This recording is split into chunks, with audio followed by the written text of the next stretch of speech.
Over the last 20 years in seeing children and working with growth and development, we recognize that one of the more common symptoms is bedwetting.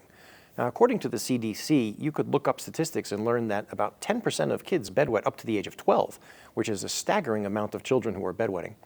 When we think about bedwetting, there are a few different pathways where bedwetting would occur, but all of them boil back to poor breathing while sleeping. So when we think about, again, that sleep disorder breathing, the child who is mouth breathing or worse will have a change in their system, and it's related to fight or flight. In other words, your brain doesn't like that you're mouth breathing. It recognizes that's not healthy. So when you are mouth breathing, it activates the sympathetic nervous system.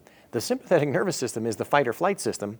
And in order to run fight or flight, you have to draw all of the energy and oxygen from other systems in the body. And one of them would be the urinary system. So if you do have an oxygen redistribution, meaning take oxygen from where you don't need it to feed it into the fight or flight system where you do need it, if the urinary system gets a depletion of oxygen, all of a sudden you would have a malfunction, so to speak, and you might bedwet. Another pathway for bedwetting could be in the cardiovascular system. When we're breathing through our mouth, it changes how things are running, and that includes the heart and the vessels. So if you are breathing through your mouth, you would have lower carbon dioxide, but that ingredient, carbon dioxide, leads to vasodilation. It's a vasodilator. It opens up your vessels so the blood would flow better. So when you breathe through your mouth and you have less carbon dioxide, your vessels constrict. If the vessels constrict, the heart has to work harder.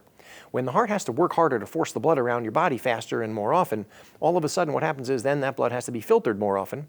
If the blood has to be filtered more often, that's the kidney's job. The kidneys are filtering that blood more often, means you have to urinate more often. So you have a pathway to bedwet through the cardiovascular system having an increase in heart rate and or blood pressure to work the blood through the system even more.